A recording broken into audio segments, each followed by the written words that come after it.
When we think of the civil rights movement, we see the marches in Selma, the speeches of Martin Luther King Jr., the dream that echoed across the world. But beyond the camera flashes and the headlines, another story unfolded, quieter, harder, and just as heroic. It wasn't confined to one city or one man. It was a movement made of thousands of voices rising from every corner of America. Long before the world heard "I Have a Dream," there were sharecroppers in Mississippi risking their lives to register to vote.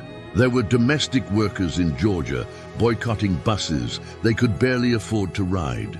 There were students in Greensboro sitting at lunch counters demanding to be treated as human beings.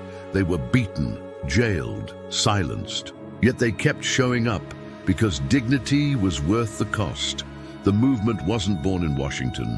It was born in kitchens, churches, barbershops, and dusty backroads. Ordinary people doing extraordinary things. Women like Ella Baker, who believed that strong people don't need strong leaders.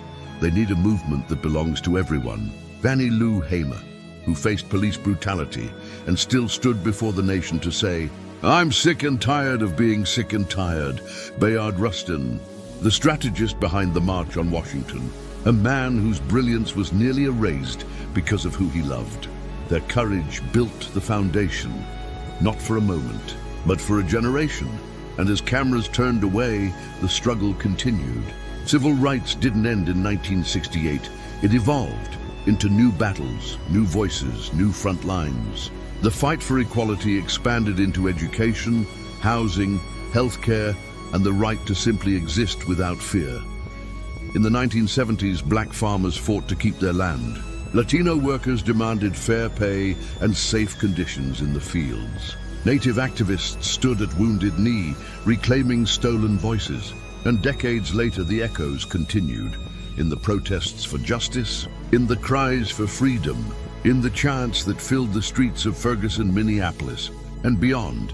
This is the broader canvas of civil rights, not a closed chapter, but a living, breathing story.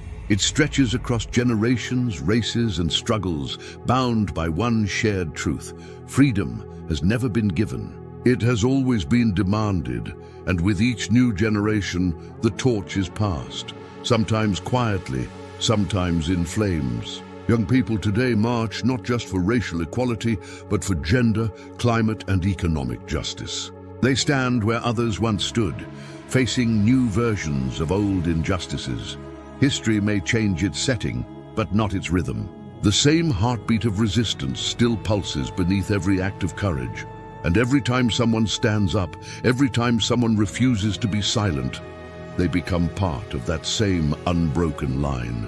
A line that stretches from the cotton fields to the city streets, from the pulpits to the protests, from past to present. Civil rights is not history. It's humanity in motion.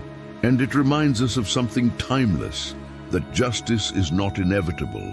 It is built. It is fought for.